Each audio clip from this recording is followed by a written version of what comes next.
இன்னைக்கு காத்தால வெள்ளிக்கிழமை பூஜை இருக்குது அப்படிங்கிறத நான் என்ன பண்ணேன்னா எப்போவுமே முத நாளே பூவெல்லாம் வாங்கிடுவேன். அந்த மாதிரி வியாழக்கிழமைக்கு அதாவது நேற்று சாயங்காலம் 6 மணிக்கு பூ வாங்கிட்டேன். பார்த்தீங்கன்னா இது பாருங்க, மல்லிகைப்பூ இது பூக்கவே இல்லை, நல்லா நெருக்கமாக தொடுத்துருக்காங்க, ஆனால் பூக்கவே இல்லை. பார்த்தீங்களா இன்றைக்கி என்ன மணி இப்போது வெள்ளிக்கிழமை நைட்டு 10 மணி ஆக போகிறது. இந்த வீடியோ எடுத்துகிட்டு இருக்கேன் உங்களுக்கு. இது வரைக்கும் பூக்கவே இல்லை, அப்படியே நான் வெளியிலே வச்சுருந்தேன். சரி காத்தோட்டமாக இருந்தால் மலருன்ட்டு நேற்றுலேருந்து இது வரைக்கும் இது மலரவே இல்லை, பூக்கவே இல்லை.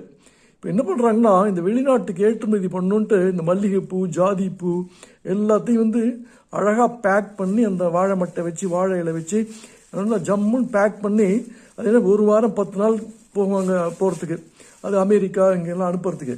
ஆனால் இப்போல்லாம் அங்கே சேல்ஸ் ஆகாது. ஏன்னு கேட்டிங்கன்னா நம்ம இந்தியர்கள் தான் அங்கே வாங்குறாங்க, வேற யாரும் வாங்குறாங்க. அதுவும் இப்போ பனிக்காலமாக அங்கே பனி அதிகமாக வாங்க மாட்டாங்க. இப்போ அது எப்படி இங்கே என்ன பண்ணுறாங்கன்னா அதையே அப்படியே முளம் 50 ரூபான்னு கொடுத்துவாங்கன்னு பாருங்கள்.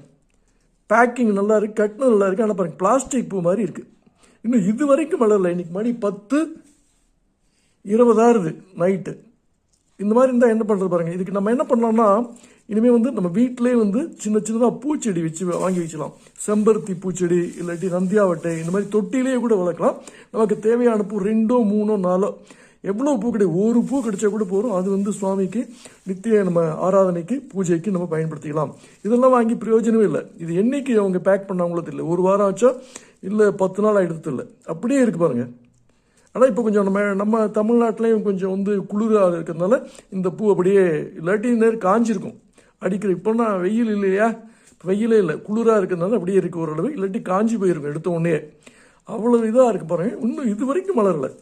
நேற்று வாங்கினப்போ அப்போ 50 ரூபா வேஸ்ட்டு. இது இன்னும் சுவாமிக்கும் போட முடியாது, முட்டாக இருக்குது, வாசனை இல்லை, ஒன்றுமே இல்லை. இனிமேல் பூவெல்லாம் வாங்கினா பார்த்து வாங்குவேன், இல்லாட்டி வீட்டிலே செடி வளர்த்து சின்ன சின்ன தொட்டி பூத்தொட்டி வாங்கி அதில் அரளி கனகாம்பரம் எந்த பூவை அதை வளர வச்சு அதை 1, 2 அதை மட்டும் வாங்கி வைங்க, போதுமானது. நன்றி, மீண்டும் சந்திப்போம்.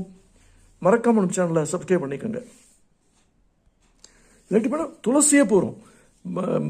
பகவத்கீதையில் பெருமாள் சொல்கிற இல்லையா கிருஷ்ண பரமாத்மா, பத்திரம் பழம் புஷ்பம் தோயம், ஒரு கொஞ்சம் தண்ணி குடிச்சா கூட போகிறேன் எனக்கு, இல்லாட்டி ஒரு துளசி இருந்தால் போகணும். துளசி இலை அதெல்லாம் வாடாது, 3 நாள் வரைக்கும் பயன்படுத்தலாம். அந்த மாதிரி துளசி கூட வாங்கிக்கலாம் பூஜைக்கு, நித்திய பூஜைக்கு. நன்றி, வணக்கம்.